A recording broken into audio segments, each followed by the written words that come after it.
E aí pessoal, beleza? Bom, hoje nós vamos fazer aqui o review da metralhadora Hotkeys M1914 no calibre 7mm. Vamos lá!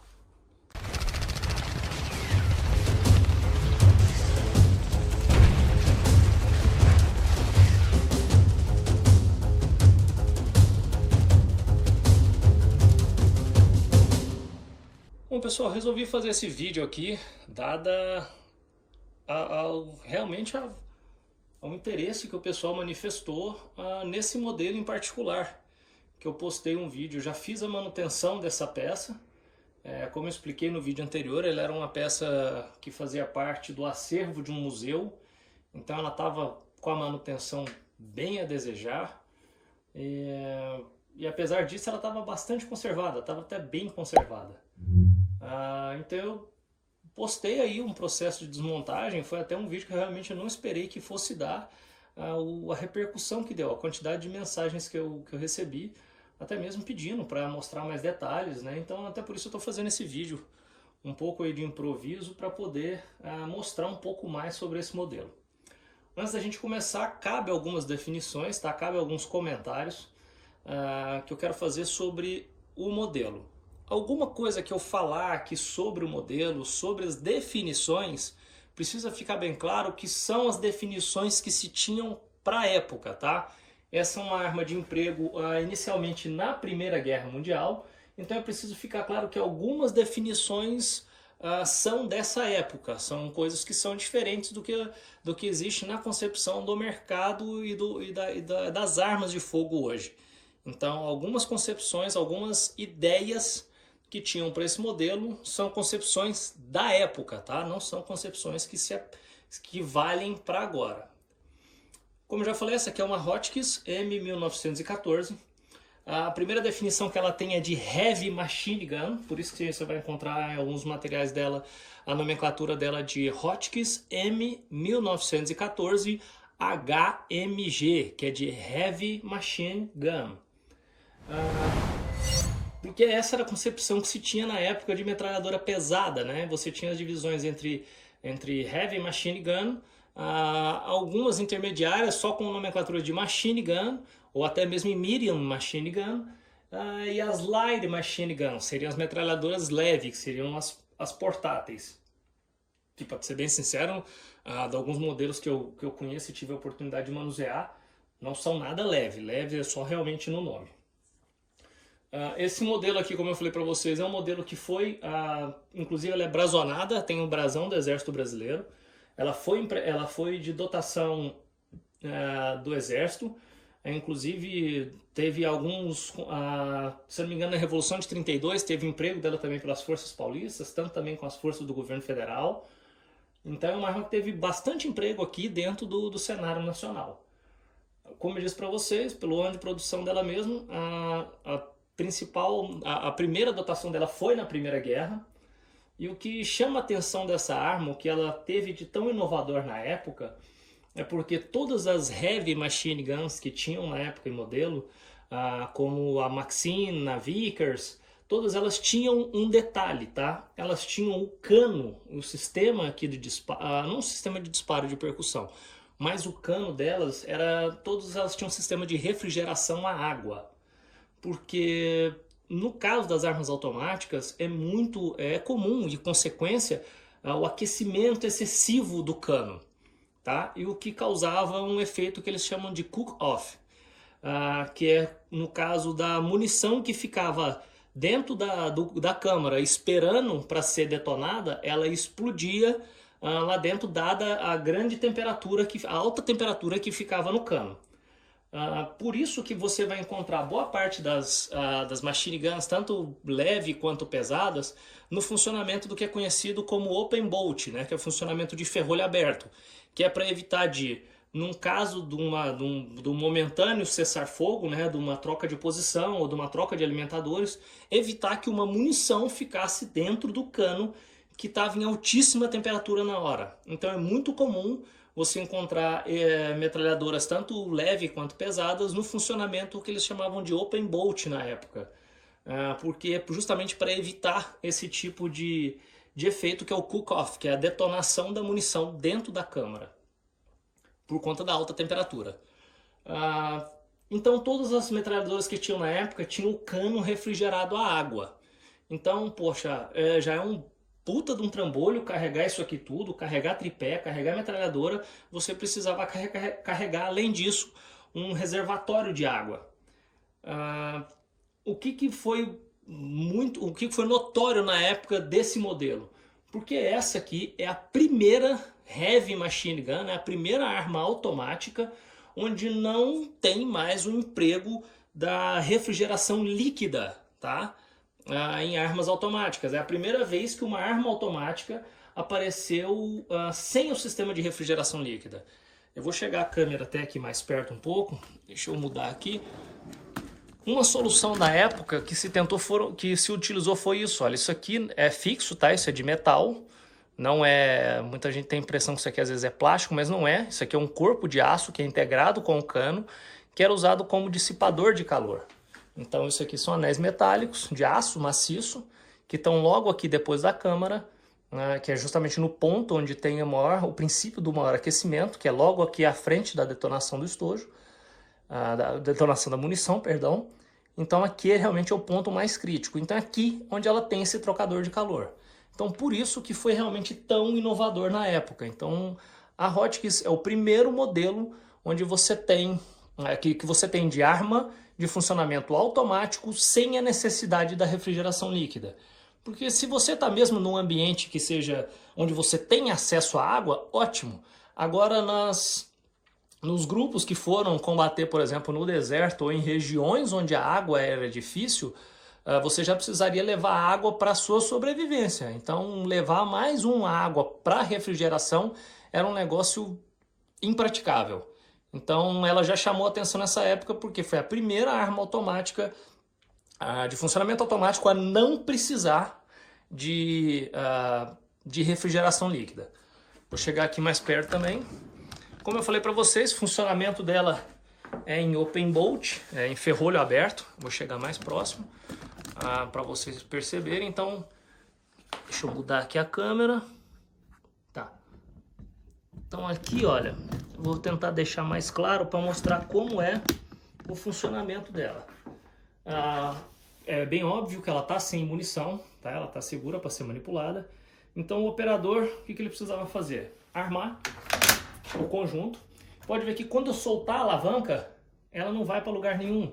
Apesar de ela não é solidária ao ferrolho, tá? Mas você percebeu que não teve nenhum recuo, nenhum outro movimento de recuo de nenhum conjunto motor aqui dentro. Quando eu armei, ela parou armada. Então, olha, apesar da manopla não ser solidária ao ferrolho, a operação padrão era essa. Então você arma o ferrolho, eu insiro, a alimentação dela é feita por aqui, via um clipe, eu vou mostrar para vocês ali. É o que a gente no Brasil ficou popularmente conhecido como pente. Então a alimentação dela era via pente, se eu não me engano ela tinha opções de 20, 28 e 30, acho que era 20, 24 e 30 munições. Então a alimentação do clipe era feita por aqui. Quando você fazia a alimentação dela, automaticamente aqui dentro, olha, eu não vou apertar aqui, óbvio, não vou enfiar o dedo, mas ela vai abaixar essa linguetinha aqui dentro, que ela vai armar e preparar o conjunto para disparo. Como eu tenho a opção de eu fazer essa manobra aqui por fora, é nesse botãozinho aqui dentro. Então notem que quando eu apertar isso aqui, você vai perceber que tanto o conjunto se movimenta quanto faz um barulho. Então quando eu pressionar isso aqui, ali dentro vai abaixar. Então olha, pode ver que até o ferrolho, a alavanca recuou aqui um pouquinho. Então o ferrolho já está capturado pela armadilha, que vai ser disparada aqui pelo gatilho. Posso trancar aqui ele à frente e o conjunto está pronto para ser disparado. Não tem problema eu disparar ela seco aqui, mas não é ideal ficar se fazendo muitas vezes, mas só para vocês verem, para vocês poderem ouvir o sistema de funcionamento, porque não vai ser possível ver, porque ele é todo oculto aqui dentro. Então, mas de qualquer forma, se eu deixar a alavanca, olha, aqui atrás, apesar dela não ser solidária, ela está acoplada com o ferrolho aqui atrás. Então, se eu disparar, ela vai correr para frente. Então, veja que realmente é uma pancada, porque o sistema de percussão dela ele é por inércia também, tá? Existe um conjunto que fica flutuante aqui dentro e quando a mola recuperadora recua o ferrolho para frente, existe um peso também que junto ele empurra e faz o percussor aflorar aqui na face, que da munição foi capturada, alimentada e ocasiona a detonação da espoleta. Eu vou separá-la aqui um pouquinho para poder mostrar o tripé, que a parte já é uma obra de engenharia muito espetacular, e explicar um pouquinho do funcionamento dele e depois a gente volta para a metralhadora. Bom, pessoal, tirar a câmera aqui do tripé, que talvez fica mais fácil de mostrar os detalhes do tripé de sustentação da metralhadora, que em si já é uma obra de arte. Aqui tem a identificação do fabricante. Chegar mais pertinho, tá aqui, ó, Hotchkiss. Inclusive tem algumas forças policiais que usaram a Hotchkiss e até costumam chamar ela de beijo quente, porque acha que é hot de quente e kiss de beijo.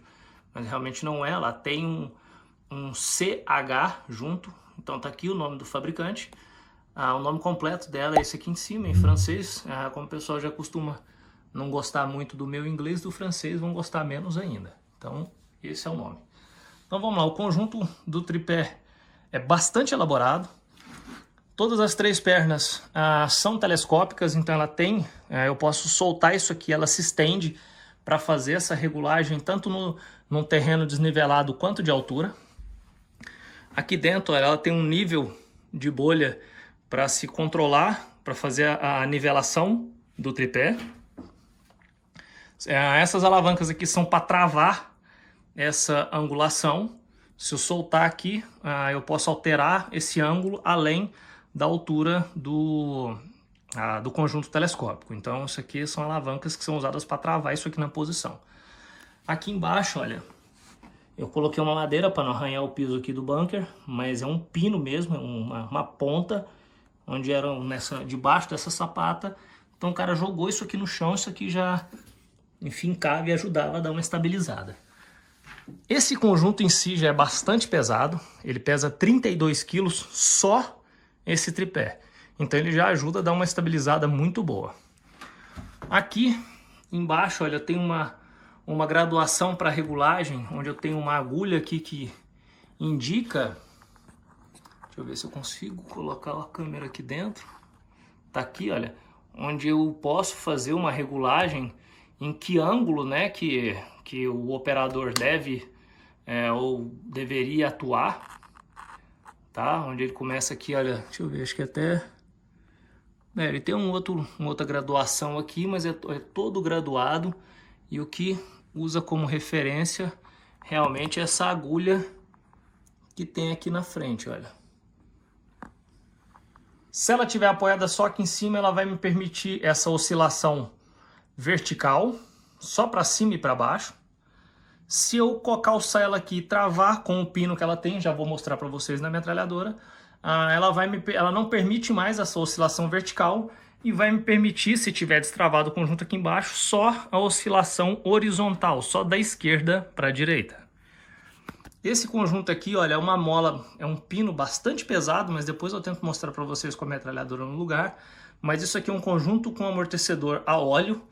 Inclusive, quando eu fiz a manutenção, esse óleo já tinha secado. Eu desmonto, completo isso aqui com óleo e vedo uma rosca a gás bem fina, então ela faz a vedação de novo, tem um O-ring de borracha. Então isso aqui ele dá um conjunto amortecedor para controlar justamente a inclinação na hora do disparo. Tem um conjunto amortecedor a óleo aqui dentro. É muito, muito bacana. Aqui na regulagem,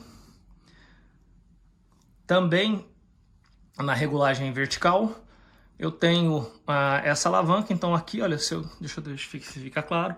Se eu fechar ela aqui, notem que ela vai juntar aqui dentro, olha. E ela trava esse conjunto, eu não consigo mexer mais. Se eu soltar ele aqui, olha, notem que olha, aqui ele está travado. Aqui, quando eu destravar, vai aumentar esse espaço. E aí ele permite que eu faça uma alteração. De cá ele tem, olha, até uma graduação. E outra coisa bem bacana. Se eu manter isso aqui travado, essa variação que ele permite aqui, que eu regule, é muito pequena. Para eu poder ter uma livre, uma angulação do controle, um controle livre dessa angulação aqui vertical, eu preciso, olha, soltar esse retém. Eu puxo esse conjunto aqui para trás também, olha. Vocês escutaram até um clique. E viro ele para o lado. E aí eu vou poder fazer, olha, livremente, sem dificuldade. E notem que aqui também ele tem, olha, uma graduação para indicar uma referência. Até para se tiver alguma anotação, para deixar na arma quantos graus ou quantos números. Eu acredito que isso aqui não esteja nem em graus, tá? Mas qual que é o número dessa direção e dessa altura que o equipamento deve ficar. Então realmente era bem detalhado e bem complexo. E aqui, olha, eu posso movimentar livremente. Chegou às vezes numa altura, fez a regulagem vertical, é essa altura que eu quero da arma, eu posso simplesmente travar aqui, que aí eu não vou conseguir, olha, mexer nisso aqui mais, sem ter necessidade de fazer esse ajuste mais complexo. Para deixar isso aqui bem fácil de uma alteração, olha, eu só solto aqui e mudo de novo a posição, a altura dela, da forma que eu quiser. Eu venho cá, para não ter que ficar fazendo toda essa manobra, eu só travo ela aqui na posição, olha, ela não mexe mais. Se for alguma coisa que precisa ficar estabilizado, é só eu solto ela aqui de novo. Assim que eu mexer um pouquinho, ela tem alguns dentes aqui dentro de uma engrenagem. Assim que ela encontrar folga, ela vai travar. Então, olha, eu vou voltar ele, notem que ele tem 2 furos ali dentro. Eu preciso puxar ele e alinho. Ele tem alguns dentes, se ele encontrar a posição vaga, ele já trava. E aí, olha, notem que eu não consigo mais subir livremente. O ajuste é bem pequeno, eu consigo 1 ou 2 números aqui só mudar a posição. Se eu não quiser mexer ele em lugar para lado nenhum, eu simplesmente travo ele aqui de novo. E aí ele fica travado na posição. Para evitar que até aqui seja mexido, eu subo aqui essa alavanca de novo. Pode ver que ele mecanicamente bloqueia o meu acesso a esse ajuste. Isso aqui, olha, até esse ajuste mínimo aqui fica realmente bastante difícil de fazer. Nessa parte de cá é o controle horizontal dele, olha, do equipamento, o que também é bastante elaborado. Ela tem um limitador. Isso aqui é uma tecla de um limitador de direção. Se eu fechar ela vai bater nesses pinos que tem na esquerda e na direita, olha, limitando esse direcionamento para a esquerda e para a direita da metralhadora. Se eu puxar isso aqui, ele deixa o conjunto liberado. Eu posso fazer, olha, rodar 360 sem empecilho, sem dificuldade nenhuma. Da mesma forma, eu também tenho essa alavanca que faz a trava aqui na posição. Se eu travar ela aqui, olha, eu não consigo mexer o conjunto para lugar nenhum. Soltando ela aqui, ela vai livremente. Se eu quiser também limitar uma direção, um feixe só de disparo pro atirador, pro operador, aqui eu tenho esses pinos que, se eu apertar, eu consigo mudar, olha, a posição desses limitadores aqui de curso, tá? Desses limitadores horizontais. Então eu setei aqui, eu regulei que eu quero trabalhar só nessa faixa de disparo. Eu coloco eles aqui na posição que eu quiser. Ele tem uns dentes aqui onde ele entra na posição, olha. E aí volto para cá e como se eu ligasse esse limitador. E agora ele só mexe naqueles pontos onde eu fiz o setup dele, vamos assim dizer. Quero destravar para deixar ela liberada para qualquer direção. Puxo aqui, posso mobilizar ela de novo 360 graus. Vou voltar ele aqui por mais externo. Aqui também ele tem 2 parafusos de final de curso, onde você faz uma regulagem mais fina disso. Então ele realmente é bastante elaborado para uma arma, vamos assim dizer, de campo. Não é uma arma de precisão, mas é bastante elaborado para o projeto e concepção da arma. Vou voltar para a metralhadora agora para a gente olhar ela com um pouquinho mais de detalhe. Bom, para eu voltar a metralhadora para a posição, é como eu mostrei para vocês, eu preciso abrir essas duas que vão receber as duas guias da metralhadora. E aí posso voltar com ela para o lugar. Deixa eu virar aqui que está mais fácil de mostrar. Mas notem, olha, que ela tem aqui essas duas guias que vão entrar naquela posição. Vou voltar ela aqui. Gente, o conjunto todo realmente é muito pesado. Esse tripé é 32, 34 quilos, se eu não estiver enganado. E a metralhadora em si são mais cerca de 30 quilos. Então é um conjunto bastante pesado. Volto ela aqui. Acoplada ela aqui na posição, eu posso fechar com a mudança, com a oscilação vertical ainda liberada. Como eu falei para vocês, a retenção é feita por esse conjunto, tá? Esse aqui já está na metralhadora, esse aqui é do tripé. O conjunto amortecedor que eu falei mais cedo, notem, olha, é realmente bem fino, mas tem um conjunto amortecedor. E para eu botar ela de volta, é só esse pino que segura na posição. Então eu preciso guiar ele aqui, puxo ela um pouco para baixo, para ela atuar o amortecedor ali, e aí coloca ela para posição. Aqui ela já está no tripé de novo. Desabilitei ali as regulagens, olha, notem que ela, nessa posição eu consigo rodar 360 graus, aqui eu não vou ter mais espaço, que ela está batendo nas laterais do container. E apesar do conjunto todo ser bastante pesado, notem a leveza que esse conjunto oscila em cima desse tripé. Esse conjunto todo é guiado, tem um eixo que passa aqui de fora a fora e vem aqui embaixo, realmente tudo lubrificado.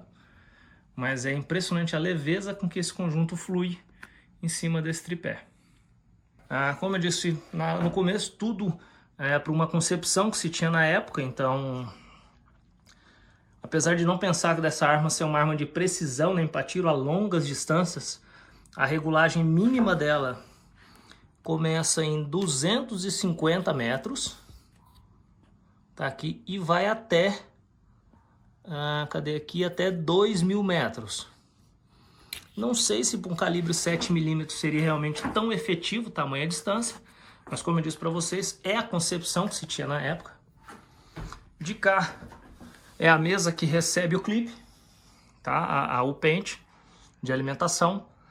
Essa rosetinha aqui é o que vai puxando esse clipe para dentro. Eu tenho até um clipe desse para mostrar aqui para vocês, olha. Esse é um clipe, é o que no Brasil ficou conhecido como pente. Esse aqui é um de 30 munições. As Hotchkiss são conhecidas por não funcionarem bem com munição que eles chamam de Spitzer, que é com a ponta nesse modelo.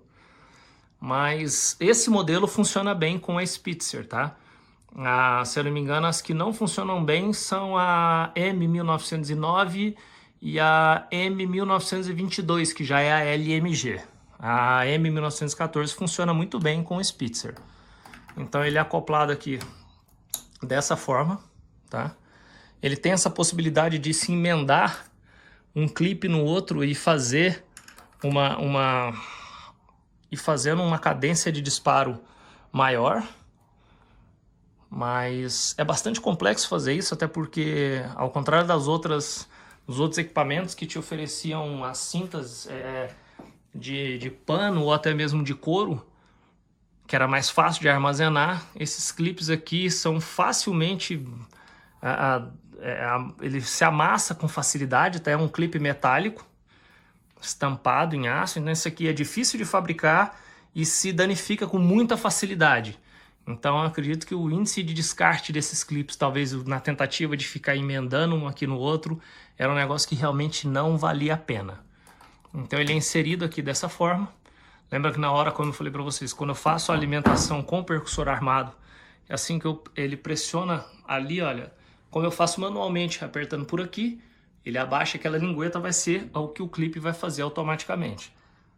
Aqui também tem um conjunto já que saca a munição do clipe e alimenta a munição para a câmara. A câmara acaba ficando, olha, lá em cima. Aqui é o ferrolho dele. Então ele já saca, esse conjunto aqui roda e puxa esse clipe para dentro da arma, e essa lâmina aqui, essa rampa, saca aquela munição do clipe e já deixa ela à disposição para o ferrolho alimentar. Pelo lado de cá, aqui dá para ver o ferrolho, bola do extrator. Vou armar o ferrolho aqui de novo, olha. Então agora o conjunto fica todo aberto, dá para ver um pouco da câmara ali, um pouco aqui do conjunto. E aí notem, como eu falei para vocês, funcionamento open bolt, tá? O ferrolho tá aberto. E esse é o funcionamento normal. Como eu disse para vocês, era uma condição muito comum em armas automáticas para evitar o que é chamado de cook-off. Tá? Desse lado aqui realmente ela não tem muita coisa. É uma arma que, como eu disse para vocês, não tem trava. O gatilho dela é até bastante pesado. Então é uma arma que não tem nenhum tipo de travamento. A percussor armado aqui alimentou o clipe, é fogo. Como eu disse para vocês, apesar da alça dela ser regulável e bastante similar ao que a gente conhece dos fuzis Mauser, a massa dela é um negócio bastante bizarro. Olha, um tarugão bem grande, nada fino, nada preciso. Aqui está a regulagem do sistema do pistão de gás. Notem, cara, que ela está armado, o conjunto todo está recolhido e você fica com esse gap aqui, que ela faz o que? Na hora do disparo, o projétil vem caminhando pelo cano, sendo empurrado pelos gases aqui que estão em expansão da queima da pólvora. Aqui é o bloco onde captura parte do gás e joga aqui para trás. E esse êmbolo é o que empurra o conjunto. Ela é realmente um sistema de fracionamento a gás com pistão. Esse sistema aqui te permite uma regulagem, olha, da carga que você vai dar, ou seja, do quanto de gás você vai utilizar desse conjunto para poder fazer o equipamento funcionar.